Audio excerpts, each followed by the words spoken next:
Hey everyone, today I'm doing something a little bit different. I've decided to make a tag. I'm going to tag a couple of other YouTubers in it afterwards. If you want to do it as well, let me know, film a video, link it to me so then I can watch it. I'd love to know. So what my idea for this tag is to get to know me as a writer, get to know who I am more. So I've made all these questions up myself. Question number 1, are you a plotter or a pantser? Now, for me, I've always been a pantser. I have always just run at things, screaming, trying to type it all out, but I am now making conscious efforts to go down the plotting route. I've started my new story and I'm trying to work out characters and work out things more before I just start writing. I feel like that's been holding me back a lot. I feel like that's why I'm stuck on projects for so long, because I have to do all that work eventually, but then I've got all this rubbish in the way to try and fix, if that makes any sense, rather than just working it all out first and then doing it. That's my answer to that question. Question number 2. If the writing gods told you that you could only write in one genre for the rest of your life, what would it be? Now for me, I'm gonna have to say fantasy, because I think as well fantasy can fall under many genres within itself. So you can write an action, you can write a thriller fantasy, like Harry Potter for example is kind of a mystery fantasy, and then you can put romance in there, you can put other things in there. It's such a broad subject that I feel like if I only could write one thing, I'd write fantasy for the rest of my life. I'm not kind of married to anything else. I think maybe I'd like to write a bit of historical fiction, but you could just give it a little bit of a magical edge and then it's fantasy. But yeah, I think as writers, I think we have this thing of we write this is what we do. Some people can flit in and out. I cannot write a contemporary for love nor money. I've thought about it a couple of times, but it's funny for me, if anything's contemporary, it's always in my brain in script form. It would be a TV show or something like that. It could never be a novel. For me, it impresses me when people can write full novels in those kind of genres. Right, question number 3. What story made you want to get into writing? This can be a TV show, film, book, games, that kind of thing. For me personally, I don't think I brought it with me actually. It was a book by Philippa Gregory called Lady of the Rivers? Was it Ladies of the Rivers? Lady of the Rivers, I'm gonna go with. And it is about Elizabeth Woodville's mother, which I want to say her name was Jacquetta of Luxembourg. It's historical fiction, and it was one of the first books I sat down and read and really gained some confidence with my own reading ability with that. Now I don't know if that may sound strange to people who don't know, but I do have a video about how I write with my dyslexia. I don't know if people want a dyslexic story about writing and reading a story time. I don't know, it's an option if people want it, but I'd sort of never sat and really read a book until then, and then I read that book and I was like, oh, this is amazing. Wouldn't it be good if I could do this? Because I think I was always very creative in that sense and I wanted to write stories, but I just didn't know how to verbalize that to myself until then, because I'd always just dismissed it as not an option, because I'm well, I'm dyslexic so I can't do it. But then when I'd read that book on my own and sat there and fully read it, I thought to myself, well, if I could do this, which I thought I couldn't do, what else could I do? And it really just opened the door for me. So it has to be Philippa Gregory, Lady of the Rivers? It's a really important book in my life and I just don't know the title. But yeah, it's historical fiction about the pre-bit before the Wars of the Roses, which is a period in English history, well, English and Welsh history really, if you want to get technical about it. You're a fucking nerd. You're a fucking nerd.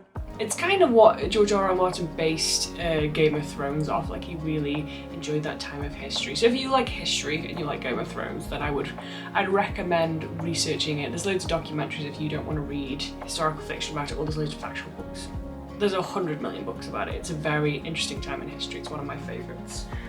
Okay. Question number 4.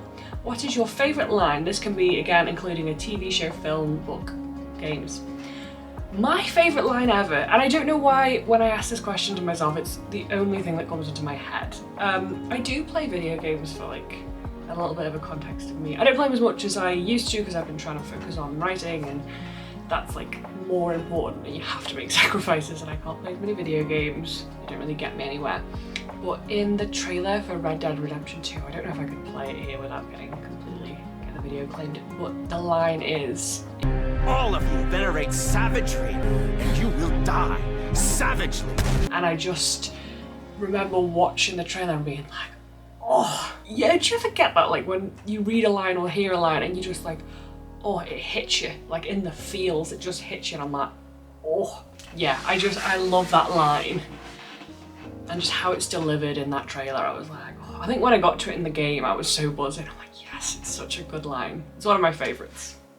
Right, in a nerd, it's come out, it's close it back in. Question number 5 is, do you have any pre-writing rituals? My pre-writing ritual, it sounds a little silly, but I always light a candle. I don't know why, but I feel like in a lot of cultures, in a lot of religions, fire's kind of tied to like creativity. And like, I don't consider myself like devoted to any religion personally. I feel like I'm a little bit, I don't know, like I'm not religious, but I'm not religious, if that makes sense to anybody watching. So like lighting a candle to me just feels like you've got that kind of fire there, like a representation of kind of creativity with you in the room, and just kind of using that. And I don't know why, I just like to light a candle and then I'm like, right, I'm ready to write. And a bottle of water or a cup of tea has to be there. Mostly it's a bottle of water because I'm like, right, I need to write something now. But if I know that I've got the house to myself and I've got a few hours to write, then I will make a cup of tea. It tends to be, I really, at the minute, I'm enjoying mint tea. I think it's really just tasty and it just feels quite refreshing. I do have a matcha. I do have a matcha. Fabulous English. I do have matcha as well, which I sometimes drink, but because I'm trying to do like a workout thing, and you know, I can't drink too many calories because I love my food too much, and with the milk that I would put in a matcha, it makes me go like, oh, maybe not today. So that's like a treat. And green tea is nice. Yeah, so I kind of go for them, or just a plain old-fashioned cup of tea. English breakfast, it is the best. Right. Question number 6. If you could give any advice to your younger self about writing, what would it be? I started writing back in, it would be 2018, and start of 2018 was when I first started writing. And I think what I would say to myself is learn your craft. Like, I would say that to anybody who's new to writing, because I think you can start running in one direction and going, right, yes, I've got this amazing story idea and I want to get it out. And I don't discourage you from doing that. Like, write the story if it's in you, get it out there. You're going to save yourself a lot of time later down the line if you learn how to structure stories, how to understand character, how to plot things out, how to build tension in scenes. Now, there's some amazing resources, and I'm kind of tempted to make a long video of like, these are the things that I've used that I really like and would recommend to people. I might do that. Of just resources and places where you could get advice. Now, I know some people are like, oh, but money, and I do understand some books are expensive. So if you can't afford books, there's loads of stuff on YouTube. But again, what I would say with YouTube stuff is take it with a pinch of salt. Now, as somebody who's also given advice about writing, take my stuff with a pinch of salt. A lot of people on here, we're not, you know, world famous authors, but we do have some advice. So take what you want. Don't think that what people are telling you is gospel and has to be done this way, because as well, you could get advice from the best writers in the world, but it might not work for you. So just cherry pick what you like and use that, but try things out, because sometimes you'll surprise yourself. Like for me, for example, something I learned pretty recently, that is if I'm really struggling with a scene and can't write it, if I go sit in a room quietly and handwrite it out, it'll come out. Why? I don't know. But if I'm really struggling with typing, I go and handwrite it out. Just something that I have learned for me. Question number 7. If you could take any skill or attribute from an author, who and what would it be? When I wrote this question, I'm like, boom, I know the answer to it. I would take Brandon Sanderson's work ethic. That man can produce so many books. I'm like, that's what I want to steal. I want to steal that. I just, you know, sometimes you look at people and you're like, what? But then I have to remind myself, he is doing it full time. He's been doing it a lot longer than me. and you know, he's really put the work in, whereas I have not been able to put as much work in as I would want to, because obviously I have to do other commitments, but I am trying my best. Brandon Sanderson, for me, that work ethic, I would steal that up in a heartbeat. I'd take it. Question number 8 is, who is your favourite character you have ever written? There's a character in Project Neon Pink who, any scene that she is in, instantly the tension is cranked up to about 10 for me when I'm writing it anyway. Her name is Gwendolyn Wolfe, and I'm just like, when I wrote that name I was like, oh, it sums her up so well. She is one of the members of the court of the royal family that takes place in that book, and she is playing every side, and she's just one of those people where someone like it's pretty chill and then she'll just say something which just turns the whole room on its head.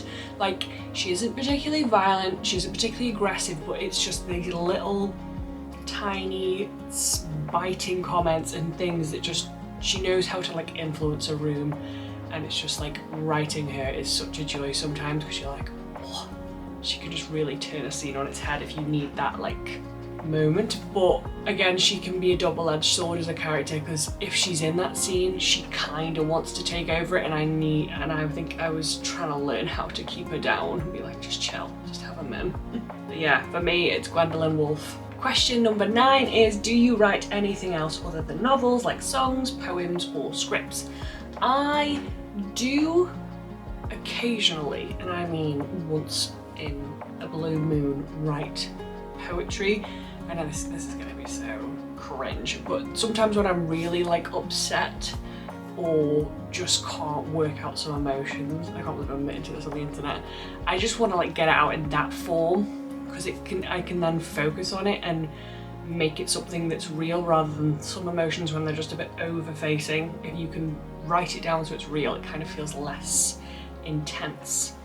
I do want to start writing scripts though, so that's something else I want to do. I have a couple of ideas, but nothing that I'm like concrete in what I want to do with them yet. But there's just a few there. Yeah, there's just a few there, and hopefully then I could do that later down the line if you know, this becomes more of a full-time thing for me to do. But at the minute, with my current work schedule, it has to be the novel and nothing else. Okay. And for the final question, question 10, what is the best piece of writing advice and who said it? My favourite piece of writing advice comes from Neil Gaiman. Fix it. Remember that sooner or later, before it reaches perfection, you will have to let it go and move on and start writing the next thing. Perfection is like chasing the horizon. Keep moving.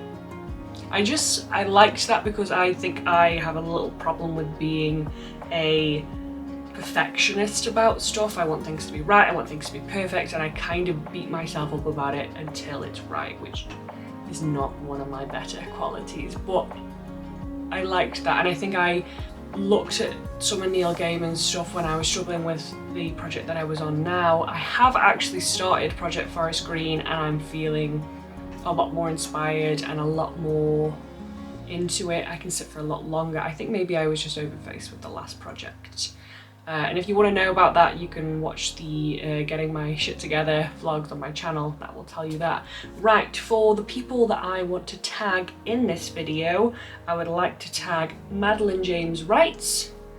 So that's for you. And Evangeline Parry, I'd like to tag you in it as well. If you ladies could do that, that would be amazing. And then tag some more people. Again, if I haven't tagged you and you want to do the video, let me know. I'm going to try and start a hashtag, and then they can all be in one place and we can all see them. Lovely, thank you. Hopefully see you again soon. Bye.